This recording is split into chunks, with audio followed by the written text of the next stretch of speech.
नमस्कार। तो स्वागत है आप सभी का एक बार पुनः। तो ये दूसरा लेक्चर है हिंदी कक्षा 12वीं बिहार बोर्ड के बच्चों के लिए। हम इससे पहले कुल 15 मुख्य प्रश्नों की चर्चा आपके समक्ष कर चुके हैं। आशा है कि आप सभी उन प्रश्नों को ठीक तरीके से दोहरा रहे होंगे और रिवीजन की गति तेज कर चुके होंगे। परीक्षा नज़दीक है, इसलिए आपसे आशा है कि आप लगातार अभ्यास करते रहें। तो ये दूसरा लेक्चर है, चलते सीधे प्रश्नों पर। तो हमारा आज का प्रश्न 15 प्रश्न हम पहले चर्चा कर चुके हैं 15 प्रश्नों की। तो 16वें नंबर प्रश्न से हम आगे बढ़ रहे हैं। तो देखिए प्रश्न क्या है कि भगत सिंह के अनुसार प्रिंस क्रोपोटकिन किस विषय के विद्वान थे। भगत सिंह के अनुसार प्रिंस क्रोपोटकिन किस विषय के विद्वान थे। और विकल्प आपके समक्ष उपस्थित है, ज्योग्राफी, इकोनॉमिक्स, साइंस और पॉलिटिकल साइंस। तो आप सभी जानते हैं भगत सिंह ने चर्चा की है प्रिंस क्रोपोटकिन जो कि किसके विद्वान थे। जी हाँ, इकोनॉमिक्स के, अर्थशास्त्र के।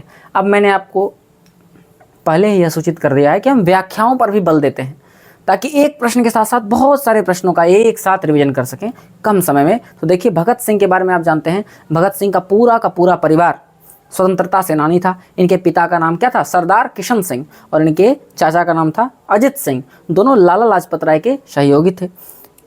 इनके मृत्यु दिवस पर हम लोग शहादत दिवस भी मनाते हैं, है कि नहीं। और भगत सिंह ने अपने लेख और पत्र में, जो पत्र है, पत्र का विषय क्या है, पत्र का विषय है सुखदेव को उन्होंने पत्र लिखा है, और लेख का विषय है विद्यार्थी और राजनीति। तो देखिए क्या क्या महत्वपूर्ण बिंदुओं को मैंने शामिल किया है और इनके बहुत महत्वपूर्ण कथनों पर भी हम विचार कर रहे हैं। इन्होंने कहा है कि आत्महत्या जो है बिल्कुल घृणित अपराध है, कायरता का कार्य है। आत्महत्या एकदम कायरता का कार्य है। अगर आपको कुछ करना ही है तो आप देश के लिए मर मिटेंगे, अपने शहादत देश के लिए दीजिए, इससे अच्छा पवित्र कोई कार्य नहीं है। तो देखिए भगत सिंह के बारे में सबसे पहले मैंने आपको बता दिया कि आत्महत्या क्या है। आत्महत्या घृणित अपराध है, यह भगत सिंह कहते हैं, पूर्णतः कायरता है। भगत सिंह के बारे में कुछ महत्वपूर्ण तथ्य कि 12 वर्ष की अवस्था में ही क्रांतिकारी गतिविधियों में संलिप्त भगत सिंह की शहादत हो गई 23 मार्च 1931 को, जब हम शहीद दिवस मनाते हैं। इनकी माता का नाम विद्यावती था और ये पंजाब प्रांत से थे। और इनकी एक रचना को भी आपको पढ़ना है, पंजाब की भाषा और लिपि की समस्या। पूरा परिवार मैंने आपको ऐसा कि बताया कि संपूर्ण परिवार इनका स्वतंत्रता सेनानी था। और एक कथन भी दिया गया है, एक तो आत्महत्या वाला कथन और दूसरा कथन देखिए कि जब देश के भाग्य का निर्णय हो रहा हो, बहुत महत्वपूर्ण है ये, आपको सीखना चाहिए कि जब किसके भाग्य का निर्णय हो रहा हो, देश के भाग्य का। जब देश की भाग्य का निर्णय हो रहा हो तो उस समय व्यक्तिगत भाग्य देखना नहीं है। जहां पर देश हित का कार्य हो रहा है वहां व्यक्तिगत भलाई की बात आपको नहीं सोचना है, पहले देश को आगे रखना है। देश के लिए आप कुछ सेक्रीफाइस कर सकें, ये तो इससे पवित्र कार्य कुछ नहीं हो सकता है। भगत सिंह कहते हैं कि जब देश के भाग्य का निर्णय हो रहा है तो व्यक्ति के भाग्य को पूर्णतया भुला देना चाहिए। आपका पर्सनल चॉइस देश के सामने कुछ भी नहीं है, सर्वोपरि देश है। अगले प्रश्न की ओर हम पढ़ते हैं। अगला प्रश्न और दूसरा प्रश्न आप देखेंगे, इसका उत्तर आप जान रहे हैं कि नहीं जान रहे हैं कि स्वाधीनता आंदोलन में उग्र और विद्रोही विचारधारा वाले क्रांतिकारी के रूप में किन की भूमिका रहे। विकल्पों में से आपको ढूंढना है।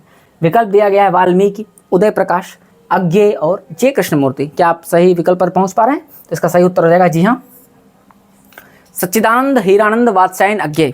इनकी रचनाओं से भी आप अवगत हैं। इनकी 2 प्रमुख रचनाएं हैं, एक शेखर एक जीवनी, पहले भी हम चर्चा कर चुके हैं। शेखर एक जीवनी जो कि क्या है, उपन्यास है, जो क्या है, उपन्यास है। और इसके कितने भाग हैं, इसके 2 भाग हैं। जैसे से मैं पूछ रहा हूँ क्या आपके मन में वैसे वैसे उत्तर आ रहा है। इनकी एक कृति और है, नदी के द्वीप, नदी के द्वीप। अज्ञेय की कौन सी रचना आपको पढ़नी है, क्या आप याद कर पा रहे हैं? तो देखिए अज्ञेय के बारे में कुछ महत्वपूर्ण बातें मैंने आपको बता दिया कि अज्ञेय की कृति है शेखर एक जीवनी और नदी के द्वीप। ये तार सप्तक के संपादक थे, 7 कवियों का एक समूह था जिसके संपादक, प्रमुख संपादक थे कौन, अज्ञेय। 7 मार्च 1911 को इनका जन्म हुआ और इनके पिता का नाम था हीरानंद शास्त्री। और आप जानते हैं इनकी कृति है रोज, किसके द्वारा लिखी गई है, अज्ञेय के द्वारा। विधा कौन सी है, कहानी है। और एक इसका पहले नाम क्या था, गैंग्रीन, जो एक प्रकार की बीमारी है। इसमें 3 पात्र हैं, मालती, महेश्वर और टीटी। मालती नायिका है, महेश्वर मालती का पति है और टीटी इन दोनों का पुत्र है। आगे एक और छोटे सा बिंदु है, लेकिन आप परीक्षा में पूछा गया तो देख लीजिए कि दही जमाने के लिए मालती क्या करती थी, मिट्टी का पानी, मिट्टी का बर्तन गर्म करके उसको धो रही थी। तो ये अज्ञेय और उससे संबंधित, उनकी कहानी संबंधित कुछ महत्वपूर्ण तथ्य हैं जो आपके परीक्षा में बहुत उपयोगी होंगे। आप रिवीजन कर पा रहे होंगे, मुझे पूरे आशा और विश्वास है। अगला प्रश्न, क्या आपको याद आ रहा है? दिनकर, रामधारी सिंह दिनकर बिहार के बेगूसराय के वीर रस के कवि, कुरुक्षेत्र, उर्वशी, रश्मिरथी, इन सभी महान कृतियों के रचनाकार हैं दिनकर। और इनका जन्म कब हुआ ये पूछा गया है, तो विकल्प आपके समक्ष दिए गए हैं, क्या आप याद कर पा रहे होंगे? तो इनका जन्म हुआ 23 सितंबर 1908 ईस्वी को। तो जो बच्चे याद कर पा रहे हैं उन्हें बहुत बधाई, जिनको स्मरण नहीं आ रहा है वो लिख कर याद करने का प्रयास करेंगे। देखिए मैंने आपको बार बताया है LSRW, listening, reading, speaking and writing, इन्हीं चारों चीज़ों पर आपको चलना है तो आपकी तैयारी ठोस होगी। तो देखिए दिनकर के बारे में मैंने कितनी सारी बातें आपको यहाँ पर बताया है। इसका उद्देश्य क्या है कि पूरा का पूरा अध्याय आपको एक बार में आपके समक्ष उपस्थित हो गया है। तो मैं टिक करता जाऊंगा कि दिनकर का जन्म पूछा गया है 23 सितंबर 1908 और 21 वर्ष की अवस्था में इनकी रचना तृणभंग प्रकाशित हुई। भागलपुर विश्वविद्यालय में वाइस चांसलर के पद पर ये कार्यरत थे। इनके पिता का नाम क्या था? रवि सिंह। अभी हमने पढ़ा था अज्ञेय के पिता का नाम क्या था? हीरानंद शास्त्री। तो दिनकर के पिता का नाम क्या था? रवि सिंह। इनको पद्म भूषण पुरस्कार मिला। मैं आपको बता चुका हूं कि बिहार के बेगूसराय के थे। और इनकी कृतियों के बारे में देखिए कितना महत्वपूर्ण कृति है और सब पर प्रश्न आया है। सबसे पहले कृतियों के नाम देखिए, उर्वशी, कुरुक्षेत्र, परशुराम की प्रतीक्षा और रेणुका।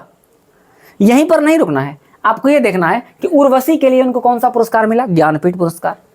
कुरुक्षेत्र युद्ध और शांति संबंधित इनकी रचना है। रेणुका का प्रकाशन वर्ष 1935 ईस्वी है। यह भी आपको याद रखना है। एक भी बात, अनावश्यक बात मैंने आपको आपके समक्ष नहीं लिखा है।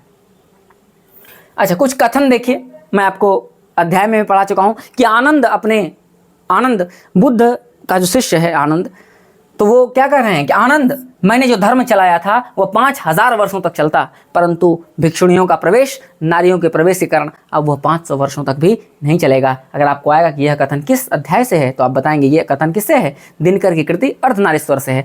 अर्धनारीश्वर शंकर और पार्वती का कल्पित रूप है। अगली पंक्ति देखिए कि पराधीनता के कारण नारी अपने अस्तित्व की अधिकारिणी नहीं रही। नर और नारी एक ही द्रव्य की ढली दो प्रतिमाएं हैं। दिनकर कह रहे हैं कि नर और नारी जो है एक ही द्रव्य से ढली दो प्रतिमा है। और अंतिम और महत्वपूर्ण पंक्ति, नारी तो हम ही करूं तब ना किया विचार। ये सारी पंक्तियां किस कृति से हैं? अर्धनारीश्वर से हैं। और सारी की सारी पंक्तियां परीक्षाओं में कहीं कभी न कभी पूछी गई है, तो आप एक बार अच्छे से रिवीजन करेंगे। अगला और महत्वपूर्ण सवाल है कि जयप्रकाश नारायण ने जो संपूर्ण क्रांति वाला ऐतिहासिक भाषण दिया, पूरे देश को जगाया, वो भाषण कब और कहाँ दिया? मुझे पूरा विश्वास है कि आप सभी पहुंच पा रहे होंगे कि कब भाषण दिया और कहाँ भाषण दिया। तो आप देखिए, इलाहाबाद नहीं तो उन्होंने भाषण दिया कहाँ? पटना में 5 जून 1974 को उन्होंने पटना में भाषण दिया और नारा दिया संपूर्ण क्रांति का। तो जयप्रकाश नारायण के बारे में जानते हैं आप, अमेरिका का दलाल भी इनको कहा जाता है, क्योंकि अमेरिका ये पढ़ने के लिए गए थे। देखिए 1974 के छात्र आंदोलन में महत्वपूर्ण भूमिका निभाई थी। इनके पिता का नाम हर्षु दयाल और पत्नी का नाम प्रभावती देवी था। इनको लोक नायक, लोगों का नायक की उपाधि दी गई। लोक नायक जयप्रकाश नारायण। 1924 में ये मार्क्सवादी बने और इनका जन्म स्थान कहाँ था? सिताब दियारा। संपूर्ण क्रांति में उन्होंने ब्रेन ऑफ बम्बई किसको कहा है? ब्रेन ऑफ बम्बई कहा है उमा शंकर दीक्षित जी को। और एक स्टेटमेंट भी है कि अभी न जाने कितने मीलों इस देश की जनता को चलना है, यह कथन था नेहरू जी का। यह भी आपकी परीक्षाओं में पूछा गया है। और यह संपूर्ण क्रांति कौन सी विधा है? यह भाषण है जयप्रकाश नारायण का। अगले प्रश्न और 20वां प्रश्न पर चलते हैं कि गुलेरी जी किसके अभिभावक बनकर लॉर्ड मेयो कॉलेज अजमेर गए थे? किसके अभिभावक बन के गए थे? तो आप विकल्पों के पास भोज, हरि सिंह, खेतड़ी के राजा, नाबालिग राजा जय सिंह और देवगुप्त। इसका सही उत्तर क्या हो जाएगा? विकल्प सी। तो गुलेरी जी के बारे में देख लीजिए, 3 कहानी उसने कहा था, बुद्धू का कांटा और सुखमय जीवन। उसने कहा था का प्रकाशन वर्ष कितना है? 1915। तो यहाँ देखिए गुलेरी जी ने कुल कितनी कहानियां लिखी? 3। सुखमय जीवन, बुद्धू का कांटा उसने कहा था। और ये कब के लेखक है? 20वीं शती के लेखक है कि नहीं? आप देखिए, उसने कहा था से कौन कौन से प्रश्न हैं कि ये उसने कहा था किस प्रकार की कहानी है, दिव्य प्रेम और बलिदान की कहानी। प्रथम विश्व युद्ध के पृष्ठभूमि का वर्णन है, क्योंकि 1915 का समय चल रहा है और वर्ल्ड वॉर फर्स्ट कब से हो रहा है, 1914 से 1918 के बीच में हो रहा है। अमृतसर के बाजार का दृश्य है, और ये कौन सी विधा है, कहानी है, और कब लिखी गई, प्रकाशित कब हुई, 1915 में। इसके जो पात्र हैं, लाना सिंह, हजारा सिंह, बोधा सिंह, वजीरा सिंह और पोलूराम। लाना सिंह के बारे में दिया गया है कि लाना सिंह यहाँ का नायक है, मांझे गांव का है, 70 सिख राइफल्स का है, इसने जर्मन लेफ्टिनेंट को मारा और इंग्लैंड की ओर से लड़ रहा है। ये सारी बातें आपकी परीक्षाओं पे होगी हैं, तो आप इसको अच्छे से देखेंगे और समझने का प्रयास करेंगे। और अंतिम 5 प्रश्न आप देखिए, आप याद कर पा रहे हैं कि नहीं याद कर पा रहे हैं कि बालकृष्ण भट्ट के पिता पेशे से क्या थे। बिल्कुल आपको सही याद आ रहा है, पेशे से वो क्या थे, व्यापारी थे। अगला प्रश्न है, एक अकालिया सिख कितने के बराबर होता है, तो 1.25 लाख के बराबर होता है एक अकालिया सिख। और उसने कहा था कहानी कब प्रकाशित हुई, मैं बार बार आपको बता रहा हूँ, उसने कहा था जो कहानी है वो प्रथम विश्व युद्ध की पृष्ठभूमि में लिखा गया है, पूर्व दीप्ति शैली में लिखा गया है और 1915 में प्रकाशित हुआ है। जयप्रकाश नारायण के अनुसार सदानंद जी किस प्रेस के मालिक थे, तो फ्री प्रेस के मालिक थे। और रोज कहानी की नायिका कौन है, रोज कहानी में 3 पात्र है, मालती, महेश्वर और टीटी, तो नायिका कौन हो गई, मालती। तो इसके उत्तर आप यहाँ देख पा रहे हैं। अब मिलते हैं हम अगले सत्र में। आशा है कि आप अच्छे तरीके से हिंदी विषय की तैयारी कर रहे हैं, आप लगातार लगे रहिए, परीक्षा समय बहुत नज़दीक है। तो आज के लिए इतना ही, अगले वीडियो में फिर से हम एक नए प्रश्नों की श्रृंखला के साथ मिलेंगे। धन्यवाद।